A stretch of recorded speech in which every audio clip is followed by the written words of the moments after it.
ამასაც დავზენთ, სახარება ყველა ხალხებს სწორედ ანტიქრისტეს მოსვლის წინ ეკადაგება.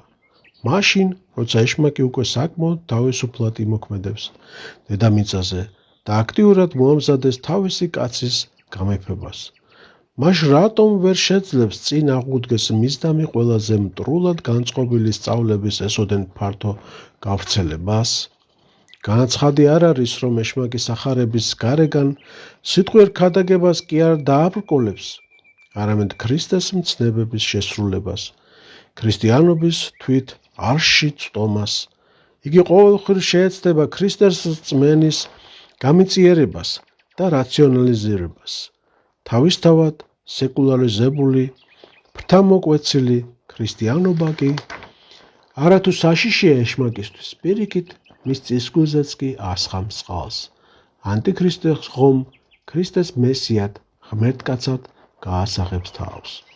ჩვენთვის ბევრი რამ ნათელი გახდება, თუ გავიხსენებთ, როგორ შეეგუა სოფელი ნამდვილ მესიას, როდესაც იგი მოვიდა სოფლად, კაცთა მოდგმის გამოსახსნელად, ქრისტეს მოსვლის დროისათვის იუდეველთა ერში და თვით წარმართა შორისაც კი მესიას ისე მოუთმელად მოელოდნენ, როგორც არასდროს და თითქოს შეუძლებელი იყო ვერ ეცნათ იგი.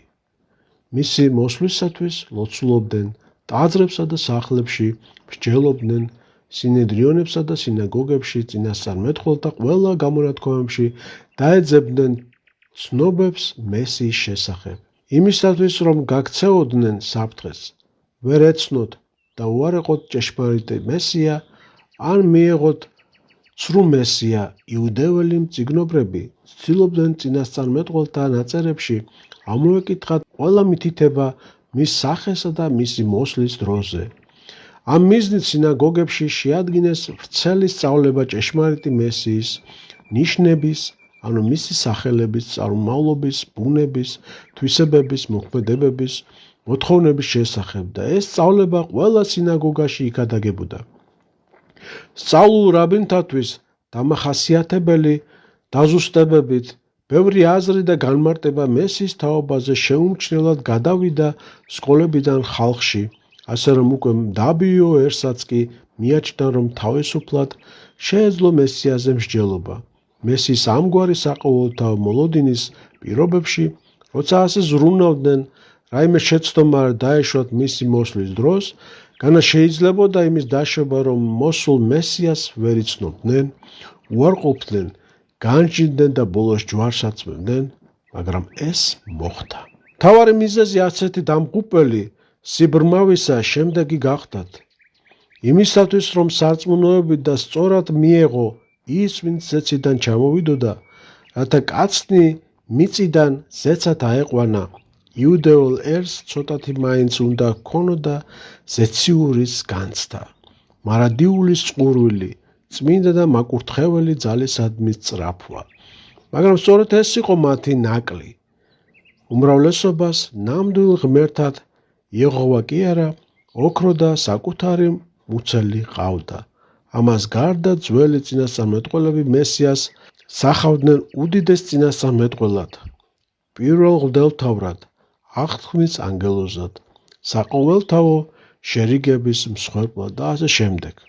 მას წარმოადგენდნენ აგრეთვე დავითის მსგავს მეფედ, რომელსაც დავითის კარავი უნდა აღედგინა და იაკობის სახლში გამოფებულიყო უკუნითი უკუნისამდე. იგი უნდა ყოფილიყო ერთი ზღვიდან მეორემდე მცხოვრები ხალხების ხელმწიფე და მისი მეფობის დროს დაშრიდან מחვილებსა მათსა, სახნისა და ლახვრებსა მათსა მანგლად. ესაიას 2:4. მაგრამ წინასწარმეტყველნი სრულიად არ გულისხმობდნენ მესიის მეფობის მიწიერ პლანში. მისი მოსვლის მიზნად მათი დროებით კი არა, საუკუნო სულიერი ნეტარება მიაჩნდათ, რომელიც ცოდვების გამოსყიდვაში, ზნეობასა და ცხოვრების სიწმინდეში, ღმერთთან ერთობაში, ადამიანის პირველქმნილი ღირსებისა და ღვთის მსგავსების აღდგენაში მდგომარეობდა. მაგრამ იუდაელებმა ერმა დიდხანს ვერ შეძლო მოყოლოდა წინასწარმეტყველთა ამ მაღალ, სუფთა და ნათელ სწავლებას მესიისა და მისი მეფობის შესახებ და ბოლოს იმას კი არ ცდილობდა წინასწარმეტყველთა გადმოცემების ჭეშმარიტ სულს ჩაცდომოდა, არავე მათ სიტყვით გაგებაზე შეჩერდა. ამ სიტყვის არასწორი განმარტება შეითვისა და მას საკუთარი სურვილებს უსადაგებდა, საკუთარი გრძნობებისა და ფანტაზიის, ერის ამპარტავნული იმედების, ამსოფლიური სიკეთეთა და უპირატესობათა წყურვილის დამაყოფილებას მოელოდა. თითქმის ყველას სურდა, რომ მესიის სახით მოსულიყო მსოფლიო დამპყრობელი, რომელიც სწორედ იმისთვის გამოცხადდებოდა ღმერთის მთელი ძლიერებით, ნიშნებით და სასწაულებით, შემოსილი, რათა დაემხო ყველა სამეფო და კაცთა მთელი მოდგმიდან ერთი სახელმწიფო შეედგინა. ამ სამეფოში იუდეელები პირველ ადგილას დაიკავებდნენ და მესიის მონაცვლები გახდებოდნენ. მესიის მოსვლის ნაყოფად სხვათა შორის ის იცვლებოდა, რომ გაფანტული იუდეელები დაუყოვნებლივ სასწაულებრივად შეიკრიბებოდნენ და დედამიწის ყოველი კუთხიდან პალესტინაში ყველა გარდაცვლილი იუდეველის სული აღდგებოდა. დავითის სამეფო აღორძინდებოდა, იერუსალიმი განახლდებოდა, ახალი შესანიშნავი ტაძარი აიგებოდა და ყველა სხვა ხალხის იუდეველებს დაემორჩილებოდა. ბრწყინვალე საღამოები მოეწყობოდა, მიწა განსაკუთრებით ნაყოფიერი გახდებოდა, სნეულებები და სიკვდილი გაქრებოდა და ასე შემდეგ.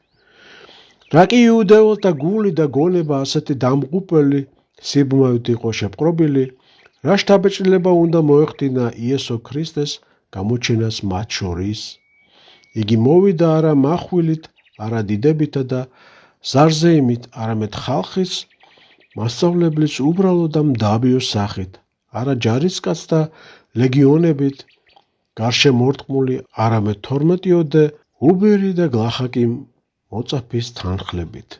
კაცი, რომელიც მხოლოდ ღმრთის სასუფეველის მოახლოებას ქადაგებდა და სნეულებს კურნავდა, რომელიც არც უცხოელთა უღლისაგან განთავისუფლებას აღუთქვამდა ერს, არც რაიმე ამქვეყნიურ სიკეთეებს, არც ხალხის წინამძღოლებს მიმართავდა. მესია გალილეიდან, ნაზარეთიდან, საიდანაც მნიშვნელობას ან სიკეთის არაფერს მოელოდნენ, მესია, რომელიც დიდებისა და გამარჯვების ნაცვლად სიგლახაკესა და თავგანწირვას ქადაგებდა. ის, ვისაც თავისი მისადრეკი ადგილიც კი არ ჰქონდა, ასეთი მესია უცნაური და მიუღებელი, უსიამოვნო და საშიში ჩანდა. იხილეთ წიგნი უფალი იესო ქრისტე, ამსოფლიური ცხოვრების უკანასკნელი დღეები. სიტყვა ღვთისა მიწიერ სიკეთეთა მაძიებლებსა, თაყვანისცემლებს საერთოდ ეჩვენათ. თავიანთი ამქვეყნიური მდგომარეობა მათ ერთადერთ უძვირფასეს მონაპოვრად მიიღეს, რომელიც ნებისმიერი მსხვერპლის გაღებად უღირდათ. და რა საოცარია, მიუხედავად იმისა, რომ ადამიანები გარეგნულად ასე გულმოდგინედ სწავლობენ ყველა წინასწარმეტყველებას მესიის შესახებ და დღედაღამ მის გამოცხადებას მოელიან, ვერ ცნობენ მათთან მოსულ ღმერთს, სდევნიან, ჯვარს აცვავენ, დასცინიან, მაგრამ როგორც ჩანს, ასეთივე შინაგანად ბრმა, უჩინო და მხოლოდ გარეგნული მოჩვენებებით, განათლებითა და ფართო ცოდნით წყალებში აღჭურვილი აღმოჩნდება უკანასკნელი ქრისტიანობაც. როცა ფარისევლები ქრისტეს განეშორნენ, მან უთხრა თავის მოწაფეებს, რომ სოფლის აღსასრულისა და მეორედ მოსვლის მოახლოების ნიშანი იქნება საოცარი მატერიალური განვითარება. ადამიანები დაივიწყებენ ზეცას, ღმერთს, მარადისობას, თავს მოატყუებენ თითქოს ამასოფლის სამუდამო მკვიდრნი იყვნენ და მთელ ყურადღებას მიწისგან მიაპყრობენ. ამ მიწაზე უდიდესი და უცვალებელი კეთილდღეობის მოპოვებას შეეცდებიან, მაგრამ ყოველი კაცი, ვინც ღმერთის შეცნობასა და სულის ცხონებაზე ფიქრობს, უგულვებელ ყოფს და მთლიანად თავისი წარმავალი ყოფის მოწყობაზე ზრუნვას უნდება. მისთვის შეუმჩნევლად და გაუცნობიერებლად ავითარებს თავის დაცემულ ბუნებას, უნითა სულს თითქოს ნივთიერად აქცევს, ბნელდება, უცხო ექნება ღმერთს და ერთიანად ცოდვისა და ხორცის ხელმწიფების ქვეშ აღმოჩნდება. საყოველთაო გარყვნილება და მატერიალური სიუხვე სოფლის აღსასრულისა და საშინელი სამჯაროს მოახლოების ნიშანი იქნება. ცოდვა უკიდურესად განვითარდება. იგი მით უფრო საშინელი იქნება, მისი ძალაუფლების კი მით უფრო მტკიცე, რომ გარეგნული ღვთისმოსაობის ნიღაბი შენარჩუნდება. ვინ მიხვდება, რომ ამ ერთ შეხედვით აყვავებულ ღვთისმოსაობაში მთელი მისი არსი, მთელი მისი ძალა აღმოფხრილია.